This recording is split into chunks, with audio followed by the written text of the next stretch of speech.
Unibase has some nifty screen paint functions that you want to be aware of, even if you don't use them very often. For example, you can duplicate several lines in a record format, not just a single field. Let's look at format Play 2.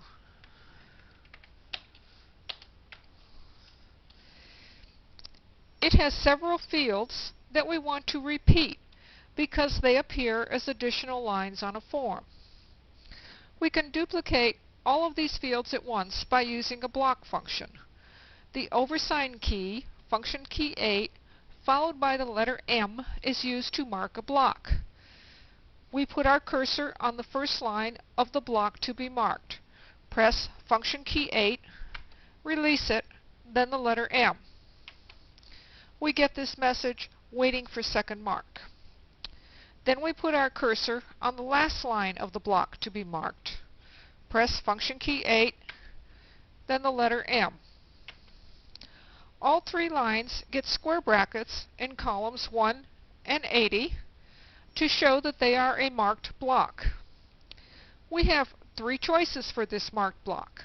We can copy it, move it elsewhere, or delete it. I guess there are four choices.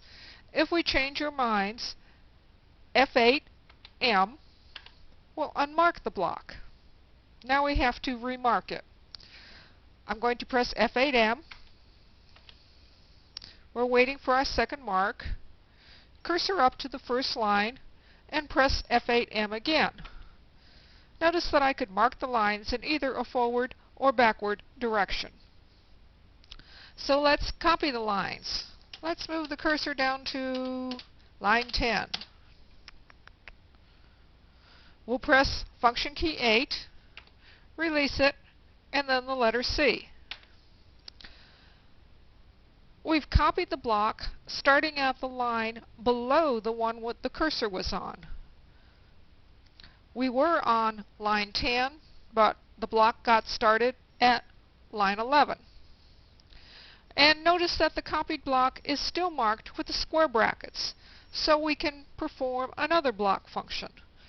Let's move the block between the first and second sets of lines. That code is function key 8, then the letter R for relocate.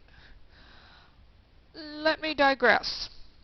It appears that Unibase likes to come up with different names to move things around. We drag them, or we relocate them. But this is because the letter M got used for something else in each case, and once a function gets implemented one way, Legacy says we'd better not change it, or a different group of customers will be upset because DMA changed their most useful function. But you can handle these discrepancies, or you wouldn't be programmer material. So let's relocate this set of lines already. Put the cursor on line 6, and press function key 8, followed by the letter R. And we've relocated or moved the block starting at line 7. Since they're still marked, let's execute the last function and delete them with function key 8, followed by the letter D. Now we're back where we started. This function may seldom be used in screen painting, but it can save lots of frustration when you have a need for it.